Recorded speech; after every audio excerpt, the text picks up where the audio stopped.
Yeah, what up? All right, we about to get going. Oh, y'all are on time. I love it. I love how this works.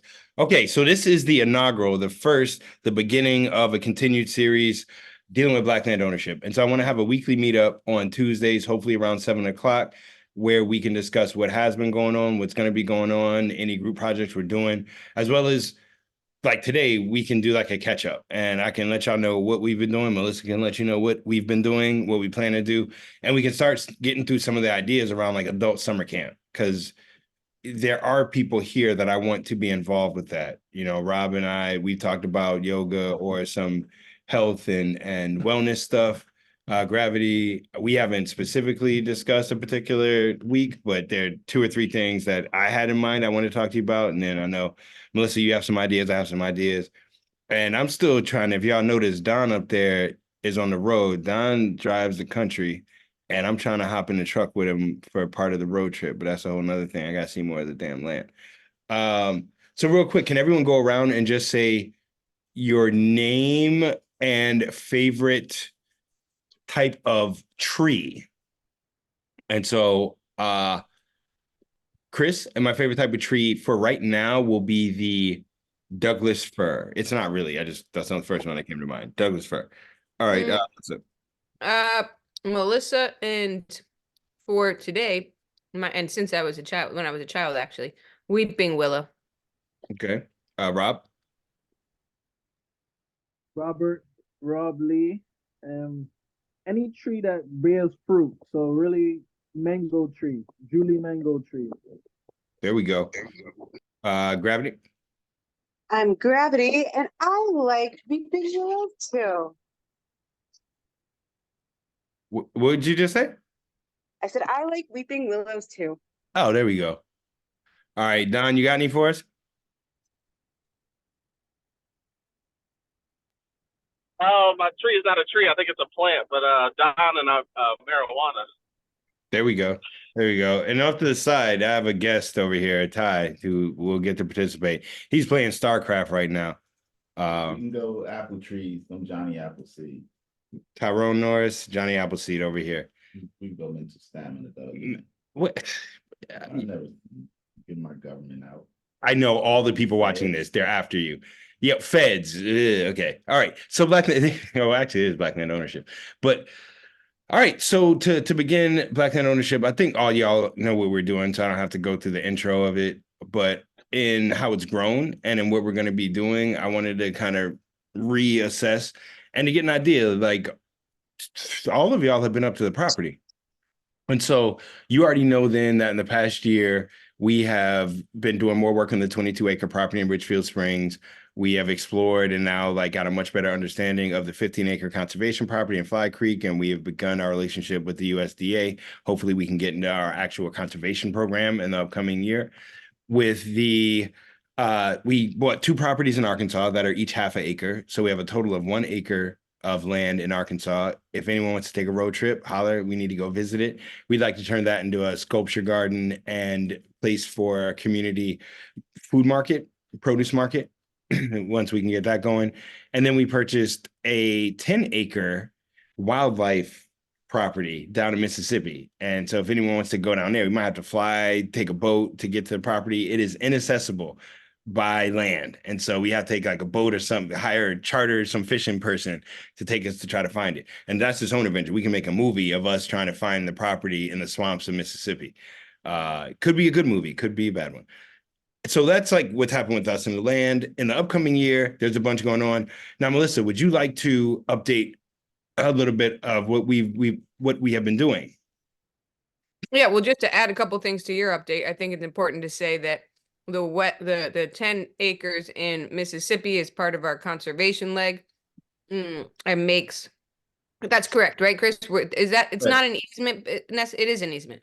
It's not an easement. No, but it's a wetlands area that will continue to remain undeveloped as a part of our conservation leg, but it offers opportunities for research and interaction, considering wetlands are a very important kind of topography to deal with at this point when it comes to the environment and are being destroyed very regularly.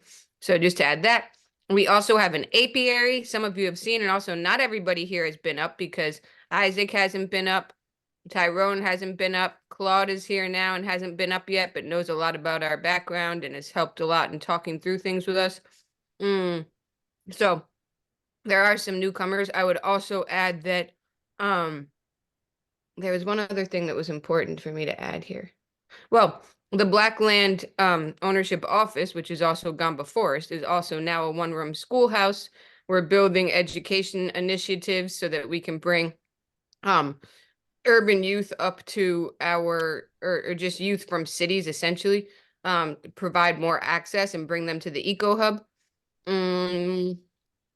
We have an artist residency going up there, which is now advertised on some very prominent artist residency websites. Chris, you don't even know that yet because it just happened today.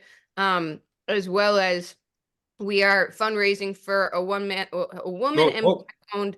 Yeah, okay, hold up. That's the future. That's coming. That's the future. We talking about the past. Okay. We did. So, and I don't know what Melissa was saying. The 15-acre Fly Creek property is in conservation easement. We bought it in easement, so we knew we would not be able to build on it legally. And we bring people up there to hike and camp, explore nature. We can timber or like lumber some of it if the trees have already fallen or if it's in conjunction with our forest management program. So there will be some things we can do on property to put in trails to make it a bit more amenable to folks who have accessibility issues or who may not be physically capable of going to the top part the way it is now. Then the wetlands is unique in that it is not in an easement or there are no legal prohibitions from building on it, but it's literally in wetland and swamplands so that you won't be able to drill for a well. There may be no solid ground. It may all be like marshland. The reason we buy this, though, is in that area, the two largest industries are shipbuilders and petroleum companies, chemical companies. Wetlands historically have been defined by having water of a certain amount over a certain amount of the year. They just changed that criteria. So areas that aren't fully wet or like inundated for more than, I think, like 10 or 12 or like almost a whole year no longer are considered wetlands. So they're no longer protected. And so areas before that companies couldn't purchase are now available for sale that you could use commercially. And in the past, you could buy it and not do anything with it. So it's on us as individuals. If we buy the land before the corporations can, then we can decide to keep it the way it is. And so in that way, we're doing more of a nature preserve than an easement or some type of dedicated refuge where it's legally identified as such, if that makes sense. And so it's an example of how you can, as a private landowner, contribute to conservation without going through any government programs. It's just how you choose to use it. And I've already seen properties like this that you would think have no resale value resold. Like I'm on the internet all the time looking at properties. And so I see these things when they go up 3 or 4 years ago. I get all excited and then I'm like, wait, I don't need to do that. We don't have the money to do that. Someone buys it. And then 3 or 4 years later, I see it for sale again for more money and someone buys it. And you're like, wait, why would they buy a landlocked property you can't access? Or why would they buy wetlands? Why would they buy something where it says it's unbuildable? So I'm seeing that happen.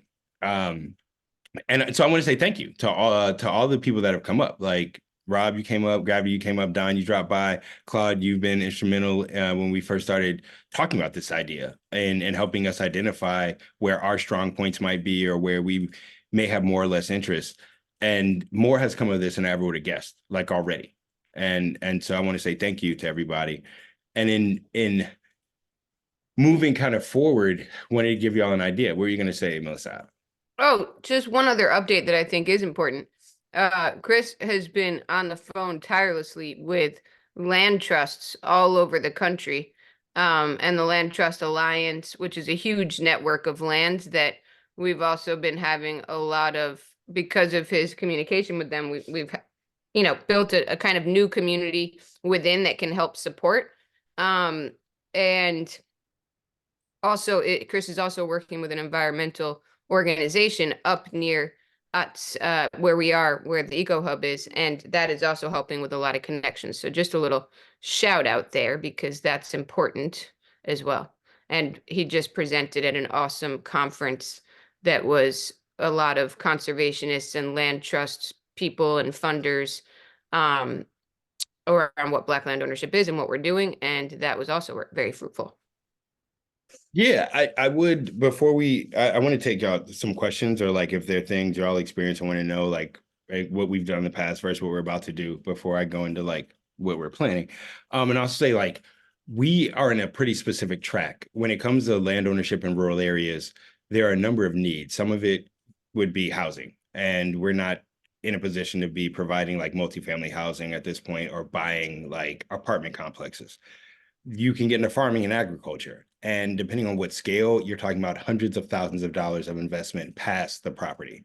When you look at equipment, when you look at distribution channels, hiring other people, you could go just for vacation, have a secondary home, or you could do hospitality and buy property and start an Airbnb or glamping site.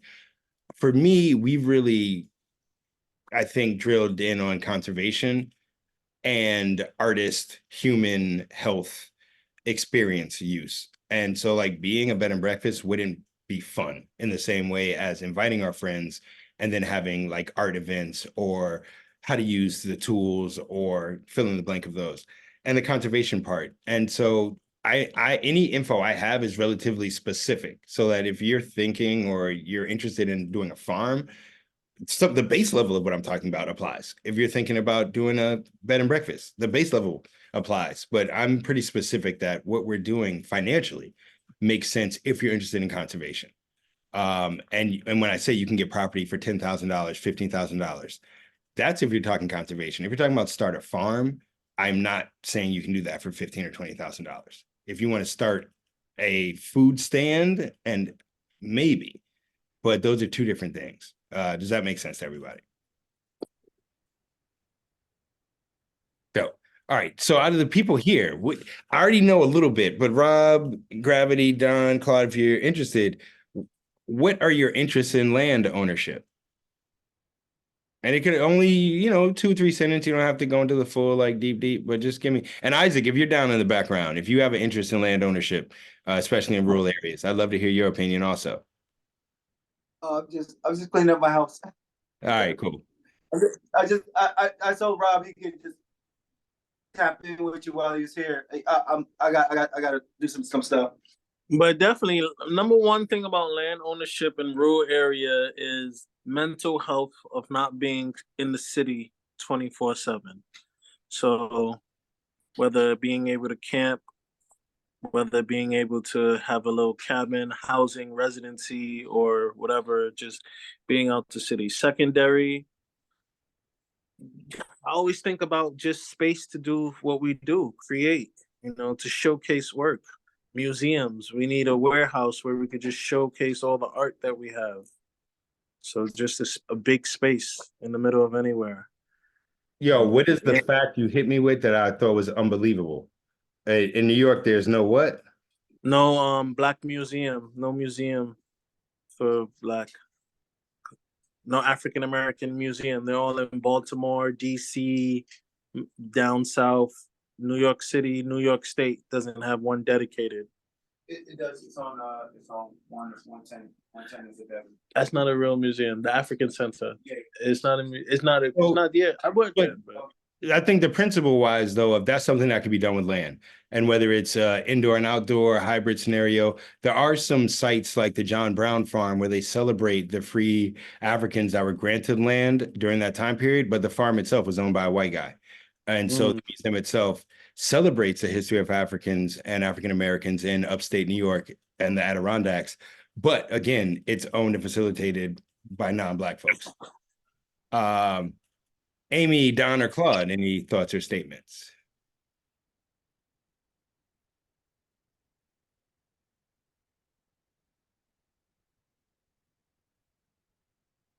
Anybody? Tyrone, any thoughts? Oh, wait, Hi. Amy's back. Okay. Or Gravity's back. Sorry, I had to run and do something. What was the question? Thoughts on land ownership in rural areas and your interest in that? I want to live on a farm with my friends, essentially. But I would like to do like I would like to host yoga retreats and things like that. And movement and voice and music. And Sorry. But I would like to have part in it, but I'm still learning, so I don't know. Because I would eventually like to have a place to like live up there, up somewhere too, somewhere I can stay in the city and in the land eventually. But those are dreams. Yeah, yeah, yeah. And I mean, I know Don, you already have a place upstate. But if you had any thoughts, I'd love to hear. Just to piggyback on hers, I just wanted to let her know they're attainable dreams. They're not just dreams. But yeah, I messed up and bought a house instead of buying land. I wish I would have bought land knowing what I know now. But I'm currently in the process of trying to sell the house. If I sell the house, I would love to get some land instead. Just because yeah, that's what I should have did. Well, at some point we should talk about that. Like once I know a little bit more on your comfort level in discussing your personal situation, but the advantages and disadvantages of purchasing a home, the difference of if it is your first home as a home buyer and the programs that are available to you versus if it's a secondary home and you still have an apartment in the city. I will from what I gathered, you see a lot of people on the internet saying you can get a first time homeowners loan for 3% down, 4%, all types of different things, no money up front. You have to live in that house for the year. And if you're not in it for more than half of that, you have like 6 months, you can get a mortgage fraud charge and it's like a fine of over $1 million. And so if you have a lease somewhere and you keep an apartment and try to get a loan for a house, it will be very difficult to claim that the house is your full-time residence and you'll have to like put effort into that. And then some people would say they would never want to buy raw land and that the difficulty in bringing in power, the electricity, or setting up your well or tying into the septic system, finding builders, finding contractors, finding materials, paying for it, and it all getting done in a time frame that works for you. Some people say that's horrible and that you never want to try to build your own house. So that should be its own session, Don. I think that would be a good one to discuss. And I think, Melissa, for your interest, because I think we both got into this for two similar reasons, but for your specific interest, what is your orientation in this upcoming year in terms of like what you'd like to do with the land outside of the city? I think two major interests for me are continuing to educate around natural building and food growth, forest gardening, just essentially all the things that you can do with land that people don't tell you about. But natural building being a core of that because of how essentially with the right situation, how affordable it can be. And how much learning there is there and how left out it is. So that's a huge interest. The other interest is educational initiatives in general of just being able to share open rural space with young folks and adults in terms of whether it be community building, whether it be kind of rehumanizing and reestablishing what it looks like to actually learn or explore. Yeah, so essentially education, natural building, and energy use. I think it also integrates with, what we're about to do with the sawmill possibly. Also like women being able to use heavy machinery and build with one another and in a community that's open and helpful. Yeah, so there's a lot of different interests that intersect, I think. Yeah, I mean, you did mention it earlier. We are in the process of raising money to buy a portable sawmill. I'll put a link in the chat of our video, or not for the fundraiser, but just so you can see what the sawmill looks like. But we have hired someone to do it, and we paid about $2,000 to have this guy come down from Connecticut. There was no one anywhere near Westchester where the tree had fallen in Melissa's parents' yard. And we were given some other trunks from a neighbor that were trying to discard trees. So apparently getting rid of trees is a problem. And if you have a mill, you can help solve that problem. Then getting the mill to you or getting your trees to a mill is a problem. So we have a portable sawmill that makes you of use and value. We paid the guy about, I think, $900 or $1,000, and we had to pay another guy about $750 or $800 to run a very small kind of not crane. What are those things called? A a, Oh, a skid steer, or but yeah. basically Forget what it's called. a 12-foot tree that's fallen weighs thousands of pounds. And so you need heavy equipment to do anything with them just to get it up onto your track for milling. And we need to procure a lot of lumber in the next 2 or 3 years for the building we want to do to repanel the house. Claude, you wrote in the chat that you'd want to know what we're working on. We're going to insulate, basically, when you look at the way our house is, we have heat and water and everything set up to be there 12 months out of the year. The problem is the insulation of the house and us getting a generator in case while we're out of town, the electricity cuts off, they will stay warm enough and the pipes won't freeze. So we can solve that problem with the generator. The other issue is then the general like heat leakage in our house, so that if it goes down to 7 degrees, no matter how much our heat is up, we lose too much heat through our walls and windows. So our options are take down all the indoor paneling on the wall and put up insulation and replace everything, or insulate on the outside of what's already there and add paneling and seal everything in, which we've been told is going to be our better option. We want to do that with wood. And so that's going to cost a fair amount of money if we were to buy all the wood. Well, we have 22 acres. That is 19 acres full of trees, a bunch have fallen. We have 15 acres where a bunch have fallen and never been cleared. Some of that isn't usable, but we have a lot of available material to us, as well as one of the guys that helps us is a lumberjack. I guess that's what I'd call him. Arborist, that's what they say, arborist. And so the idea is if we get this portable sawmill, we'll be able to get the material we need for our house and then to build platforms and our tree platforms and the tree houses Ren wants to do and our 1-room schoolhouse on property upstate, which will also be kind of a visitor cabin on the lower part of the property. But like cabin, all wood, like so glorious. And then we'll be able to offer classes and teach people how to use the sawmill and to get people comfortable with this heavy machinery and not be afraid of it, not feel like it's not for them or that they can't learn in a safe environment. I'm scared of learning certain things around white folks. I got to be honest with you. I am afraid of the fact that like I went to high school with white kids who told racist jokes, and then we played lacrosse together, and they were cool when we were playing lacrosse, but at lunch they weren't being cool. And so I know when it comes to dangerous stuff, I get paranoid that white people don't care about me enough to keep me safe. And I'm just being honest. I have to address my bias. And so we want to have a space to where if you are like me and may have some, paranoia going on or reasonable behavior patterns, you can feel comfortable learning. And that would extend it. Then if you're a woman, I think often spaces to learn heavy machinery is overrun with a dismissal and a lack of like adjusting if adjusting is necessary. And so we want to be able to have the equipment to educate other people and give them hands-on skills. Like I like the fact that we all know how to read books, we all know how to write, we all know how to be critical thinkers, but I'm also interested in, can we do the things it takes for each other to help with autonomy?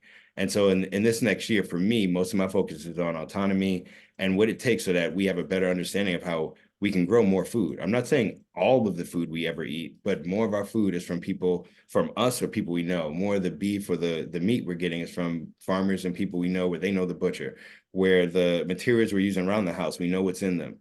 And the activities, like I have no problem talking to people about conservation all day. Like it's been awesome going to different conferences and learning and thinking about how I'm a part of our ecological environment.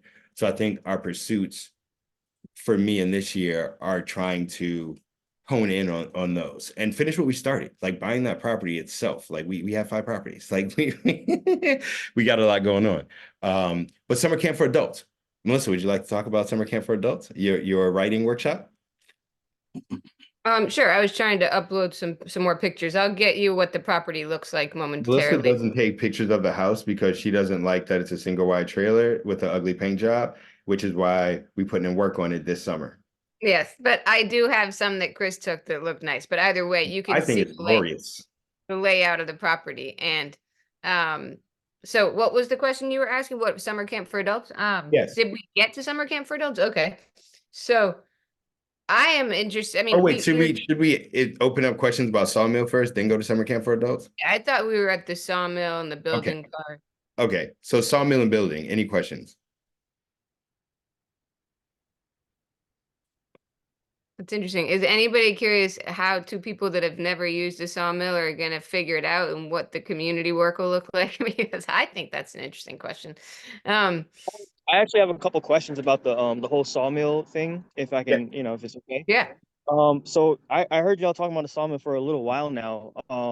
What what steps what steps are you guys taking towards getting the sawmill, and what was the last straw where you were just like, okay, screw it, we need a sawmill and this is like what we need? Because it sounds like it's a big priority right now.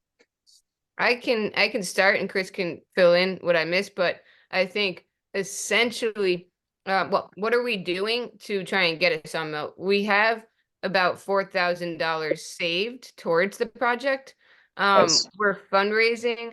It's going to cost probably around 10,000. So we're doing some fundraising. We have a fundraising press release coming out in the Brooklyn Star in the next few days. We've been sending out to our own communities and different folks we've been working with. So right now we're just spreading the word as well as Okay. talking to community partners up there, like people who are interested in helping out with their knowledge and some of the other equipment that they have. So sort of setting up the stakes.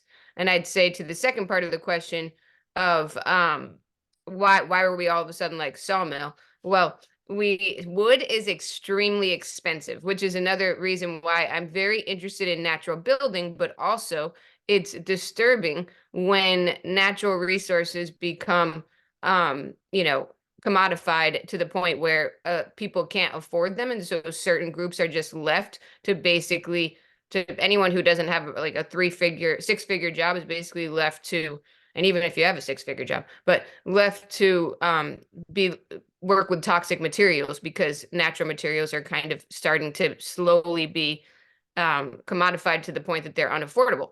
So wood being so expensive is the number one thing. We want to build a lot of structures. We want our entire space to be wood. We want to build furniture out of wood. We want to help people, and we have so much wood. And so there's fallen trees that happen regularly, and we can't do anything with them because we don't have a sawmill or the means to transport them somewhere where they could do some sort of milling for us in a natural way.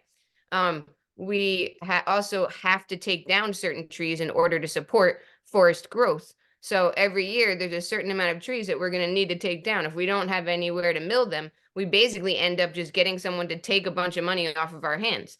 And we met a few guys up there who work with wood, mill it, do all this stuff, and we're basically like, fund everything you do off of the resources you're able to work with on the property. Another thing people don't tell you is possible.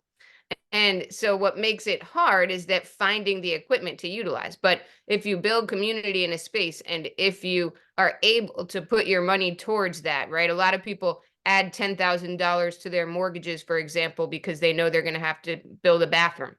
But you could essentially add $10,000 to your mortgage for construction needs and buy a sawmill. And, so there's little loopholes and interesting things to think about in that regard. Yeah, I think what moved me was my perspective on money has changed in the past 3 or 4 years. And I got that money was fake a long time ago. But when I started getting more interested in crypto and realizing how fake and real all of this stuff is, I then wanted to like really get within, how do you hold on to money? How do you keep whatever it is that you're like gaining through work? And you can't. Basically, the point of liquid things is to dissipate. It is to go into other things.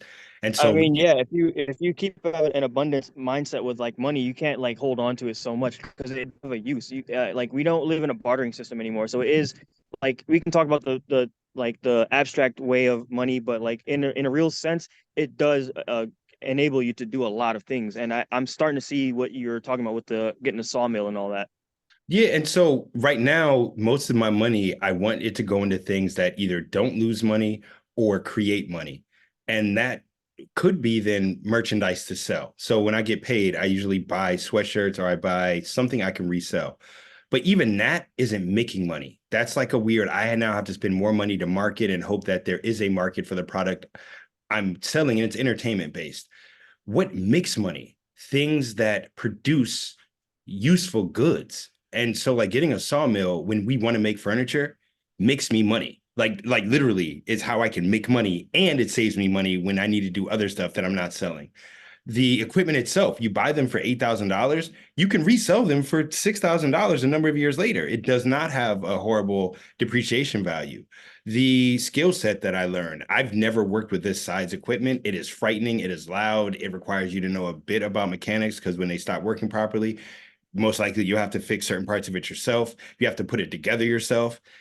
I'm willing to also say it's worth the $5,000 to $10,000 for us to learn things. I've spent more money in college or in grad school on things that I'll never actually implement, or maybe I do, who knows? But it's questionable if I'll ever And implement I it. have another I have Yeah. another small question. Oh, I didn't mean to interrupt. My bad. No, But I mean, another but small that's question is, basically it. Like that, yeah, yeah. and another small question about the small the sawmill is I did a little like high level research about it, like just shallow research about sawmills, and I saw some for like going around like 5,000, but I'm sure maybe you found something that's a little more bang for your buck. So I want to know where you got that dollar amount from. Yeah, so you can make a sawmill, right? You can have a what's called an Alaskan sawmill, where it's basically a chainsaw, very large chainsaw, like 48-inch long chainsaw that's attached on a bar. And it allows you to work it like a sawmill. Those you can put together for $800 to like $1,300.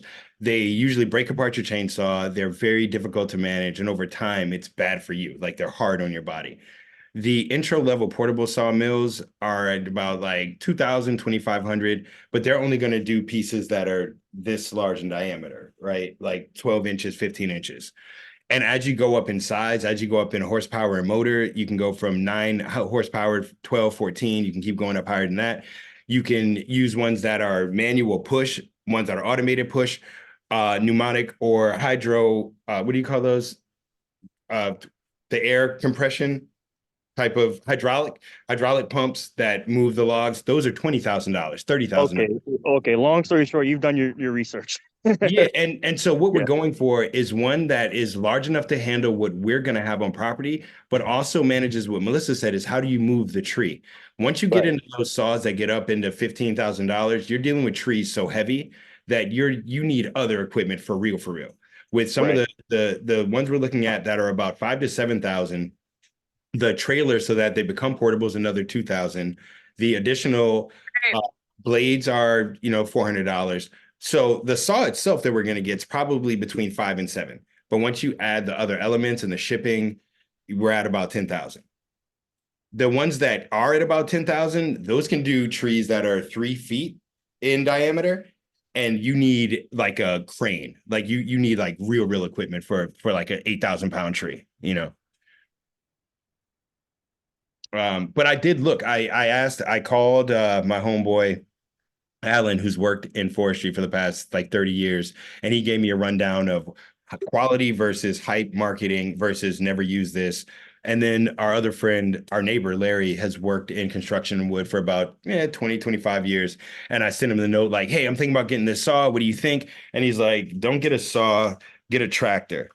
And I'm like, yeah, but saws are like $7,000. Can you get a tractor for under 15? And he's like, no. And I'm like, so Larry, so we've shuttled around the idea and gotten some feedback as to what we should do, and are pretty comfortable we're making the right decision.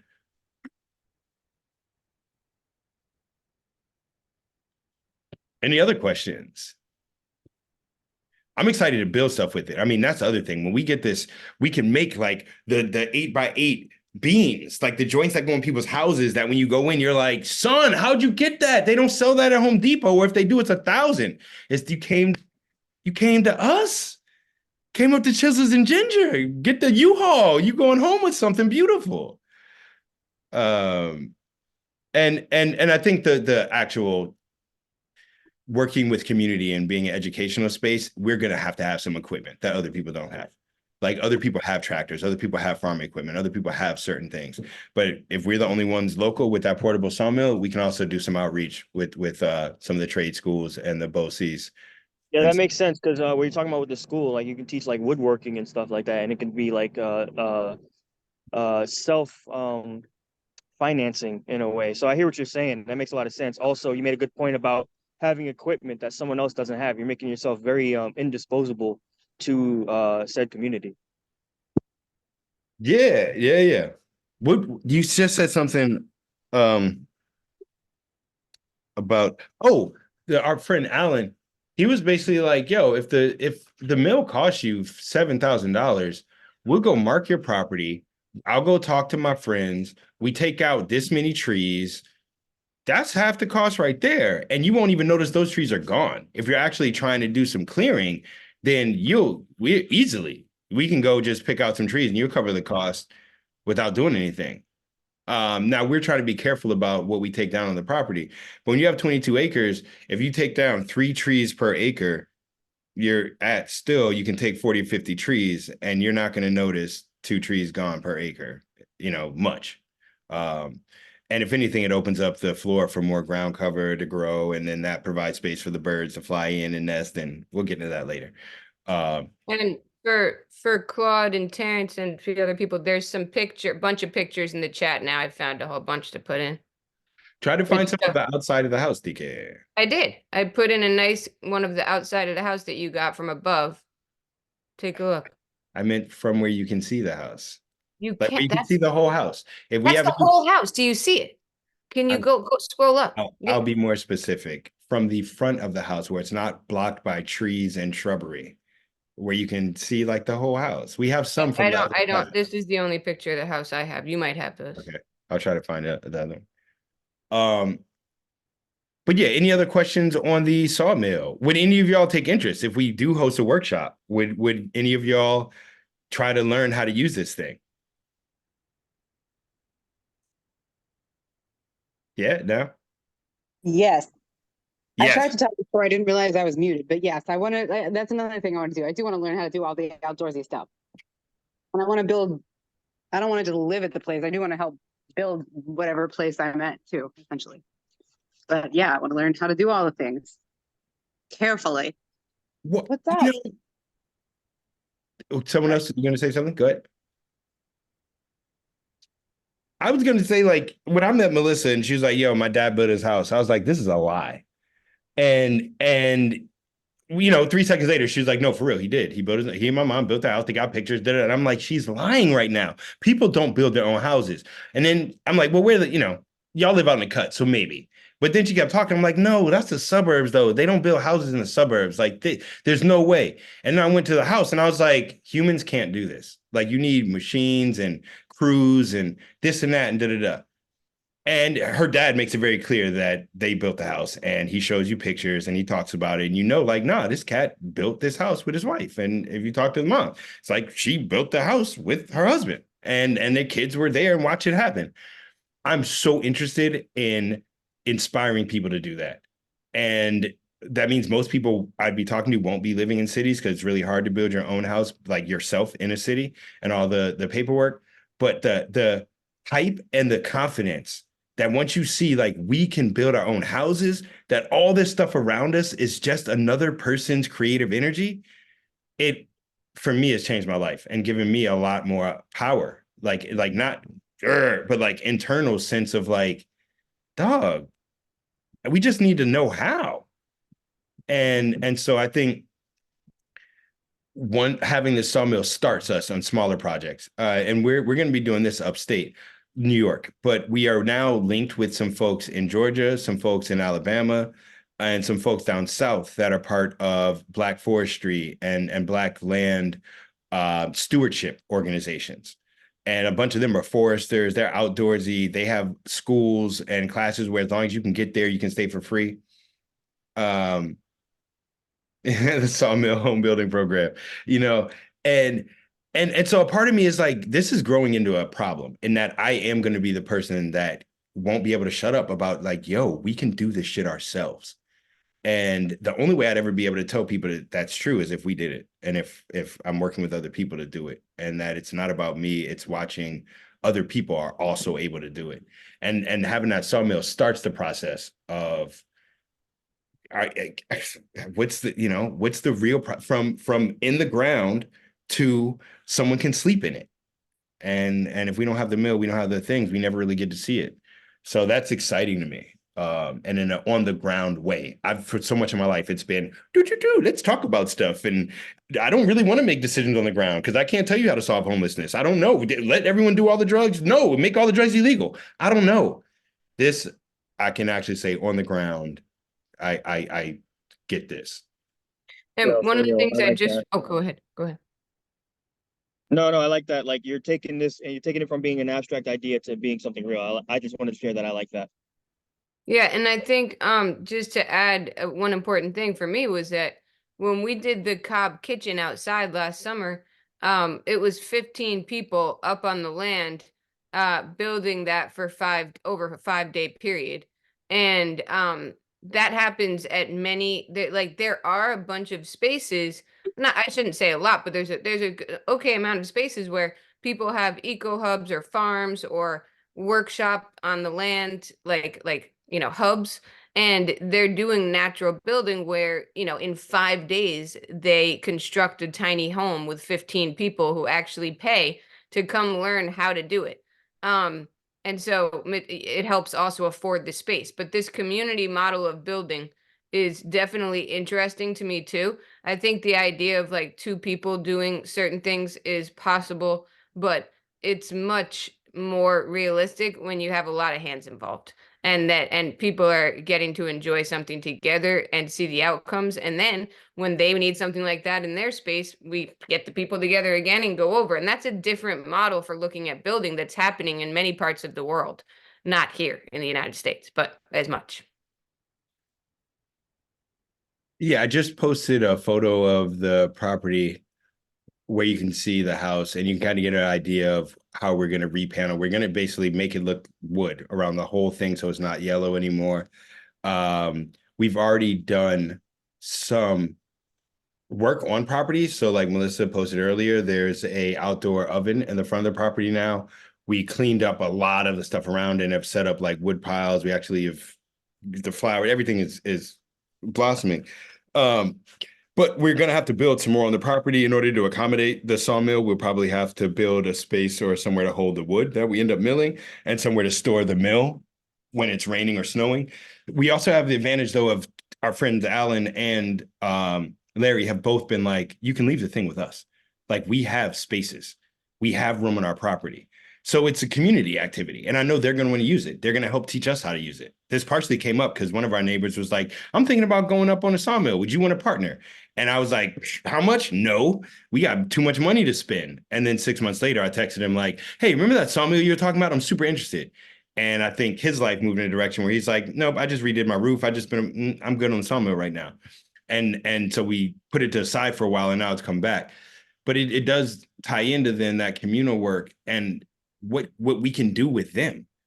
Like both of them are woodworkers. And so the idea of we got the mill, they got the space, they have certain knowledge. That to me is cycling something that could be dope.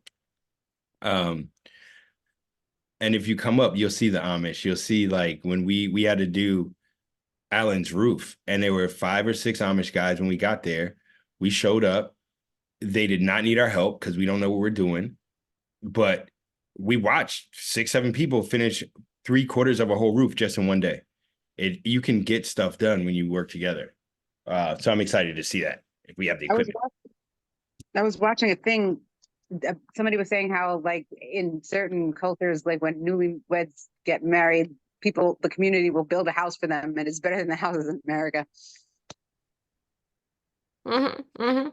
I mean, that was something that came out when we did the Cobb House. It is not suitable for American culture to make that the predominant way of doing it unless we change culture, because it takes 5 days, 15 people, physical labor. You're gathering stones, you're stomping the mud. But if we had a community to where, well, once a week we did that for someone else, how many people could end up with housing over the course of a year? A fair amount, you know? But do we want that? Do people want other people building the houses for them? Do people want to have to help other people in order to be helped? And in our society, build houses for us. Like, I didn't build my house. No. right. This is why I would like to see what's going to happen. I'm interested in the experiment of how many people want to do what humans have done for tens of thousands of years, but don't do at all anymore. And I think that's another big aspect of some of the natural building movement, um, whether it be in South America, Central America, and now the United States, is that idea of we should, like, part of our survival is to have shelter. And what has changed so that humans can't actually do the thing they need to survive anymore? Like, we're not able to build our own shelter. That was something that happened for hundreds of years, if not more than hundreds of years. So, like, bringing that back and seeing how we can, like, because if you think about it, as soon as construction became something that we commodify, it then became over complexified so that only a certain amount of certified people can do a thing that communities and individuals have been doing for centuries. So it's interesting to also, I think that's a big passion of mine, is being able to take some of that back and help people, including myself, but everyone that I can find, realize that there are other possibilities. Yeah. So any other questions on the mill/building parts? No. Oh, and do you see the garden pictures? I have some up there that I put in because someone just requested them. If you scroll up, there's three. The before and after of the garden is not the perfect picture, but we'll find some others. It's a Oh pretty yeah. big garden. I just found video from when we first got up on the property, and then video from the winter of when we first got up there. So the garden is barren. It looks like, name a horror film of what a rural, snowy, like February dreary garden's gonna look like. And the fact that we got that beautiful bounty that came out of it is amazing. Um, in terms of the question Claude asked, how to monetize these things. Now, this is where I'd be interested in smart people who know how to make money, right? Because yes, you can do a YouTube channel and you can get people, once you have enough subscribers to your channel, you get paid from the views. You get other people to advertise on your channel. You host actual retreats. Like, part of summer camps for adults is the beginning of a financially viable strategy where, like, for the Cobb oven building, the guy had the skill set. He already had the network of people. We had the space and we wanted to have something built. So in that scenario, we didn't make money. He brought his students to us. They paid him. They pay over $800 or $900 per person. So he only does these. He has a full-time job doing construction. But so on each workshop, he's making, let's say if there are 9 guests, he's making $6,000 to $8,000 up front. Now he has to pay for supplies, he has to do some other things, but that generates thousands of dollars. We get something built, we have to buy the food to feed people that are there. But we get thousands of dollars worth of work done, and we learn, and would normally cost each of us $900 to $1,100 to go to one of the workshops. Mhm. So in that, all right, peace, Terrence.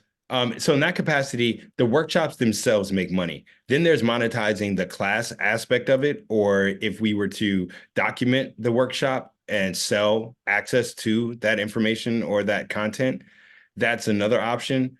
Then franchising and basically coming up with a brand and saying, here are the specific techniques for what's done on our property, and we will sell you that technique or what have you.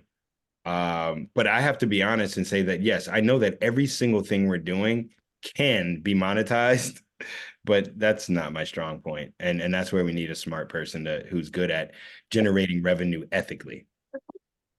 It's neither of our strong point, and I would say also that that is something that, as we move forward, I mean, right now, yes, we're growing a community around this, and there's a lot of folks who have helped and been a part of it, but simultaneously we're that'll take getting to the space where we can hire someone who can do that, put up one of those job postings.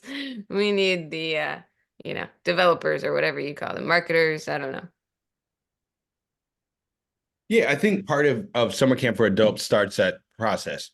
And so this summer we want to do, Melissa's doing a writing one. We hopefully would do a painting, a music one, a filmmaking one, how to use tools one, the sawmill one, uh, waterways, so people learn how to canoe, kayak.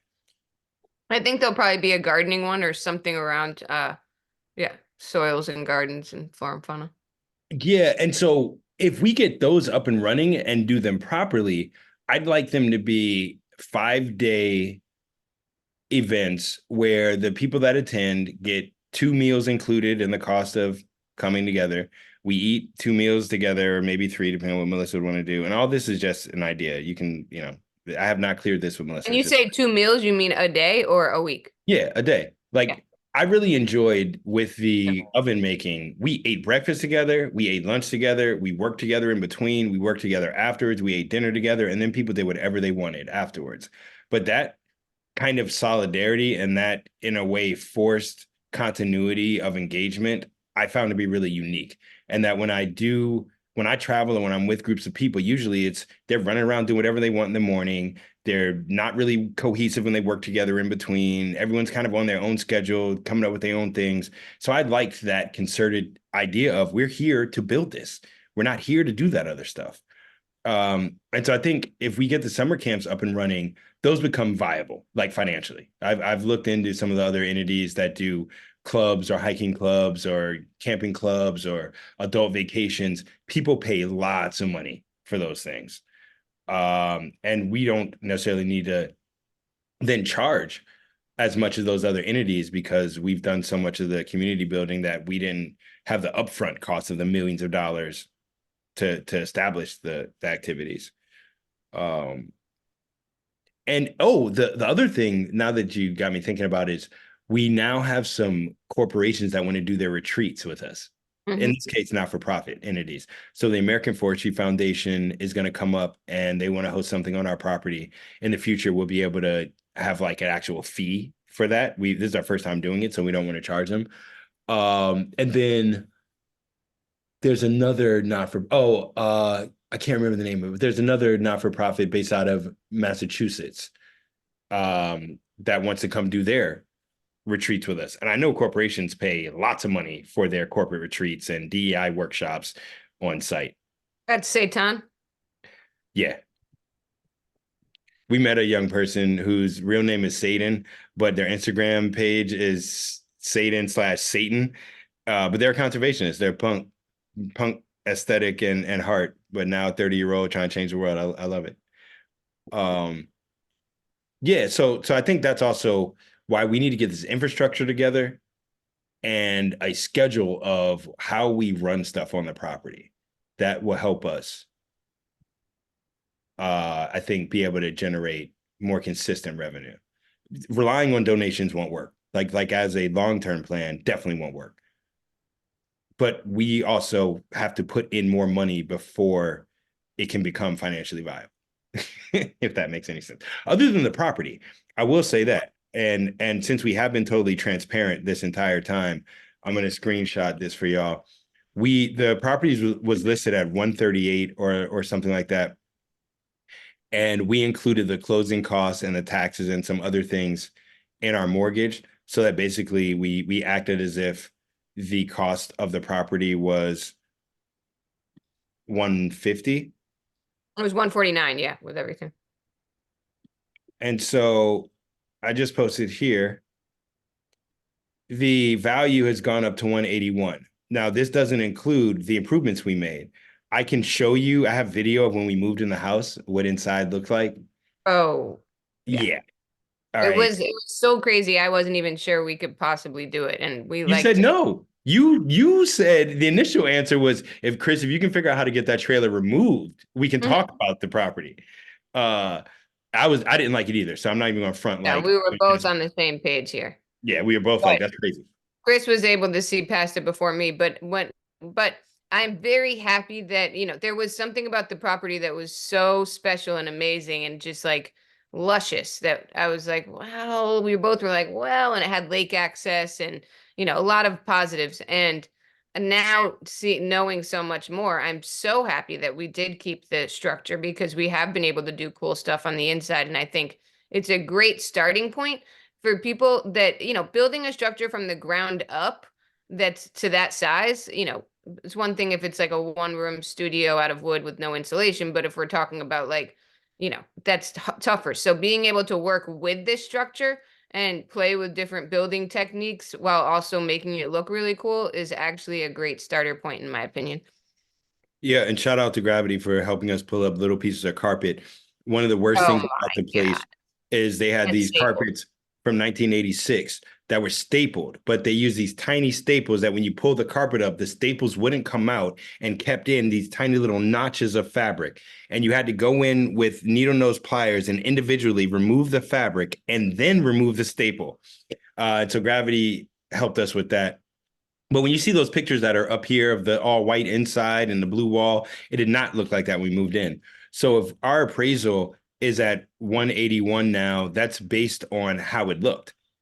And so we've also made some capital improvements on the property. So theoretically, in the past 2 years, we may have put in 40 or $50,000 worth of value into the house, mostly by not doing anything.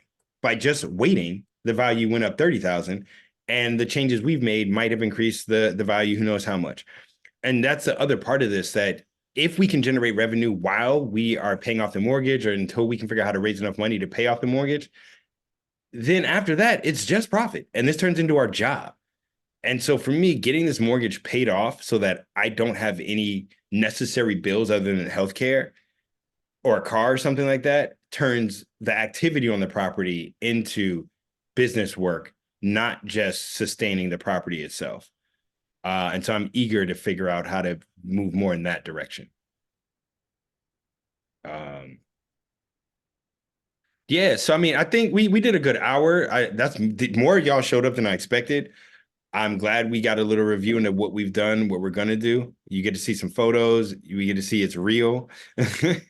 You did, meet some other people that are gonna be involved. And Don, who's staying quiet, is helping us with Black Land Ownership Radio. I'm putting together the budget so that I can help fund it staying online. And again, we're we're doing the abstract calculus to make all this work. But Don has a platform online radio station, is going to help us with Black Land Ownership Radio, and drives around the country in a big rig truck. And so I want to hit the road with Don a little bit because I think there's something to be seen out there from the view of an 18-wheeler. And as a homeowner, like Don got a place upstate, and so we need to have a sit down so we can actually cover that process of dealing with that house and the property, and has a pool. Like Don's ill, like he's very humble and won't say nothing about it, but you got like an ill house up there. So on the way out, does anyone have anything to say? No, but I'm excited for next week, and I like the Tuesday Black Land Ownership Weekly. It's nice. And we'll have themes. Today was like the open, just remember each other, let you know what we're doing, what we have done. Moving forward, each week we'll have a theme. Obviously, I'm loose, so it'll be a loose theme. How are you? Well, this is a business conversation. I don't know what you were thinking. I was just, oh.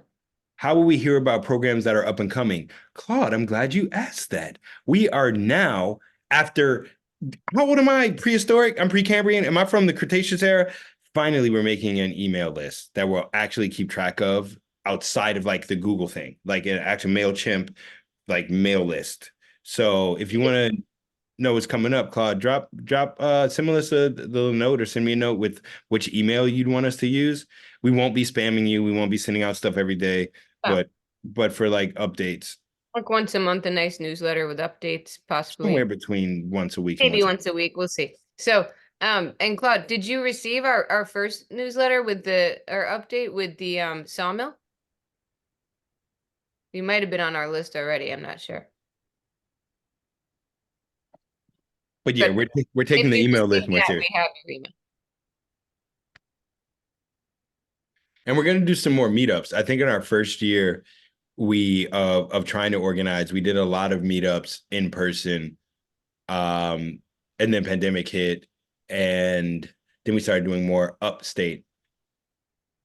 But I think this year coming up, we're going to do a lot more like small gatherings, and really, I want to buy land with somebody. I think there's a way to do it that doesn't put us at risk as Black Land Ownership, doesn't put them at risk as whoever they are. to where we can each put up $3,000 to $5,000 and have our first like, and I see all these things where people are like, our members have made 20,000, and it's all this stuff where I'm like, oh, I don't care. Or like, is that even real? But it is real to me. If I have a homie that's like, bro, I want to get in on this, but I don't have $10,000. I don't have $17,000. I have $4,000, but I want to get in. Then there should be a way for us to find something where that makes sense. And so I'm looking forward to that as well. And so that's going to require us doing in-person stuff. And with the travels, I'm going to be in Fort Lauderdale. I'm going to be in Austin. I'm going to be in Miami. I'm going to be in DC. Melissa's going to be going to different places. We're going up to Maine.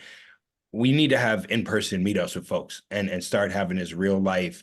Oh, wait, you built a house? Cool. Wait, you built a boat? Cool. Wait, you know how to fly planes? Cool. We all need to, because I don't know if y'all are seeing what's happening in politics, and I'm not trying to be that person, but I'm interested in more autonomy. I'll just say that. All right. All right. Oh, let me just get a screenshot of or copy Don's email for our list. I'll send it anyway. Yeah, we'll put you on it. Excellent. And if in the meantime you all have any questions or come across anything you want to know about, send me a note. Will Thanks, do. Chris. Thanks, everyone. Thank you. Bye. Amy gets her land this year. I believe it. Let's do it. Let's do it. I'll see y'all.